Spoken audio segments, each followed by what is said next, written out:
students, welcome to my YouTube channel Smart Study. And today my first video which is related to the class 10th physics first chapter which is light. So बात करते हैं प्रकाश के बारे में। तो सबसे पहली बात आती है प्रकाश क्या है। प्रकाश एक प्रकार की ऊर्जा है। प्रकाश एक प्रकार की ऊर्जा है जो किसी वस्तु को दिखाने में हमारी सहायता करता है। अगर इसे तो इंग्लिश में बात करें तो the light is a form of energy which helps to show any object. किसी भी वस्तु को दिखाने में हमारी सहायता करता है। इसके बाद अगली अगर बात करें तो प्रकाश हमेशा हमेशा एक सीधी रेखा में चलता है। The ray of light always travel in a straight line. Straight line. बात करते हैं तीसरे प्रॉपर्टी की। तो जो प्रकाश की चाल है वो निर्वात में, निर्वात मतलब वैक्यूम, जहां किसी प्रकार की कोई हवा ना हो, तो प्रकाश की चाल निर्वात में 3 गुणा 10⁸ मीटर पर सेकेंड होती है। अब इस में से बात करें द वेलोसिटी ऑफ लाइट या the speed of light is 3 × 10⁸ metre per second in vacuum. बात करते हैं अगला पॉइंट की। सूर्य प्रकाश का सबसे बड़ा स्रोत है। सीधी सी बात है, सबको पता है कि the sun is the biggest source of the light. And बात करते हैं अगला पॉइंट की। सूर्य से पृथ्वी तक आने में, सूर्य से पृथ्वी तक आने में प्रकाश को 8 मिनट लगभग है, बिल्कुल एग्जैक्ट टाइम नहीं बता सकते, 8 मिनट 16 सेकंड का समय लगता है। और बात करते हैं लास्ट पॉइंट की। सूर्य से पृथ्वी तक की दूरी है, सूर्य से पृथ्वी तक की दूरी लगभग 14,96,00,000 किलोमीटर है।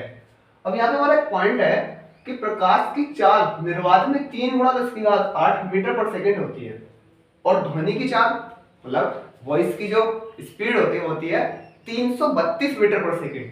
तो आप देख सकते हैं ये कितनी कम है और प्रकाश की चाल, लाइट की स्पीड कितनी ज्यादा है।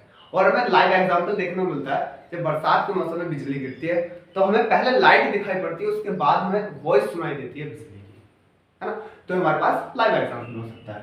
तो बात करते हैं अब प्रकाश को अलग अलग साइंटिस्टों ने अलग अलग डेफिनेशन के हिसाब से दर्शाया गया। अब हम बात करते हैं प्रकाश की प्रकृति के बारे में, नेचर ऑफ द लाइट।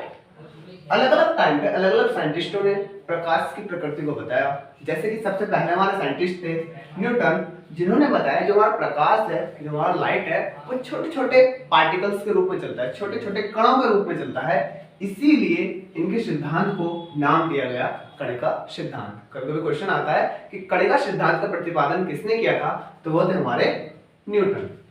इसके बाद कणिका सिद्धांत को अप्लाई करने के बाद न्यूटन ये नहीं बता पाए थे कि प्रकाश का अपवर्तन और प्रकाश का परावर्तन किन कारणों से होता है, रिफ्लेक्शन और रिफ्रैक्शन प्रकाश किन रीजन के कारण करवाता है। इसलिए इनके सिद्धांत को यहाँ पे फेल कर दिया है, गलत बता दिया गया। इसके बाद बात करते हैं साइंटिस्ट आए हाइगेंस।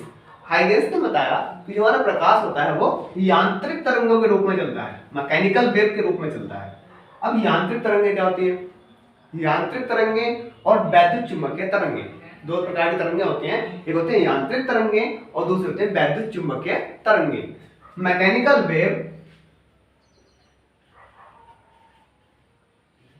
वे होती हैं जिनको चलने के लिए एक मीडियम की आवश्यकता होती है, एक माध्यम चाहिए। यांत्रिक तरंगों को चलने के लिए एक माध्यम की आवश्यकता है, बिना माध्यम के नहीं चल सकती। जो वैद्युत चुंबकीय तरंगें होती हैं वो बिना माध्यम के भी ट्रेवल कर सकते हैं। तो इनका बेसिक डिफरेंस है, क्या बताया कि जो हमारी यांत्रिक तरंगें होती हैं वो किसी ना किसी मीडियम के द्वारा चलती हैं, किसी माध्यम के द्वारा चलती हैं। लेकिन जो हमारी इलेक्ट्रोमैग्नेटिक वेव होती हैं, वैद्युत चुंबकीय तरंगें होती हैं, वो किसी माध्यम के बिना भी ट्रेवल कर सकती हैं। तो यांत्रिक तरंगों का सिद्धांत जो हमारा प्रतिपादित किया वो किया हाइगेंस ने, और इसीलिए इनका नियम फेल हो गया। क्यों फेल हो गया?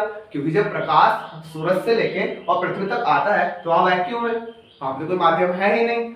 तो इसलिए इनके सिद्धांत को गलत बताया गया कि जब यांत्रिक तरंग का हिसाब है कि ये माध्यम से चलेंगे, जबकि माध्यम कोई है नहीं। कहाँ? निर्वात में तो कोई माध्यम है नहीं, इसलिए इनके नियम को गलत ठहरा दिया गया। जबकि इन्होंने हालांकि बताया था कि एक काल्पनिक माध्यम है जिसे बोलते हैं ईथर। जब तक इसकी खोज अभी तक नहीं हो पाई है सही करके, तो जब तक उसकी खोज ईथर की नहीं होती तब तक इनके सिद्धांत को गलत ठहराया गया। अब इसके बाद मैक्सवेल आए। मैक्सवेल साइंटिस्ट ने ज्यादा कुछ नहीं किया, बाकी सारी बातें रखी उन्होंने, हाइगेंस की ही, बस थोड़ा सा चेंज कर दिया कि भाई तुम्हारी थ्योरी में माध्यम की प्रॉब्लम थी, और इन्होंने सिस्टम को उल्टा करके बताया कि जो हमारा प्रकाश है वो विद्युत चुंबकीय तरंगों की फॉर्म में चलता है, विद्युत चुंबकीय तरंगों की फॉर्म में ट्रेवल करता है। अब इनका माध्यम की कोई आवश्यकता नहीं, विद्युत चुंबकीय तरंगों को, विद्युत चुंबकीय तरंगों को माध्यम की कोई आवश्यकता नहीं है, इसलिए इनके रूल को कुछ हद तक ठीक माना गया। इसके बाद हमारे अगले वैज्ञानिक आए जिनका नाम था प्लांक, और प्लांक ने बताया जो हमारी लाइट है वो प्रकाश के एक छोटे छोटे बंडलों के रूप में चलती है। छोटे छोटे पार्टिकल एक जगह होते हैं और वो बंडल बना लेते हैं, और उन बंडलों को प्लांक ने क्वांटा या फोटान बताया। तो प्लांक ने बताया जो हमारी लाइट है वो छोटे छोटे बंडलों के रूप में चलती है, और एक फोटान की एनर्जी निकालने के लिए उन्होंने फॉर्मूला दिया E बराबर h न्यू, जहां E बराबर क्या है, E है एनर्जी, एनर्जी मतलब ऊर्जा, ये क्या है, एनर्जी इसकी एक फोटॉन की, और H है हमारा प्लांक नियतांक, प्लांक कांस्टेंट, प्लांक कांस्टेंट जिसकी वैल्यू होती है 6.63 इंटू 10 की पावर माइनस के 34, और हमारा न्यू क्या है, न्यू है फ्रीक्वेंसी, फ्रीक्वेंसी मतलब कि आवृत्ति। तो ये जो आज की वीडियो है हमारी, ये काफी हद तक कक्षा 10 के लिए अवेलेबल है। बाकी कभी कभी कॉम्पिटिटिव एग्जाम में भी प्रकाश से कुछ क्वेश्चन पूछे जा सकते हैं। जैसे पहला क्वेश्चन है हमारा कि कणिका सिद्धांत का प्रतिपादन किसने किया, वो क्या न्यूटन ने। दूसरा यांत्रिक तरंग का प्रतिपादन किसने किया, यांत्रिक तरंग सिद्धांत का प्रतिपादन किसने किया, वो किया हमारा हाइगेंस ने। और जो प्रकाश है वो विद्युत चुंबकीय तरंगों के रूप में चलता है, यह सिद्धांत किसने दिया, वो मैक्सवेल ने। और लास्ट कि प्रकाश एक बंडल के रूप में चलता है, वो सिद्धांत हमारा बताया प्लांक ने, और प्लांक ने फॉर्मूला की क्या, E बराबर h न्यू।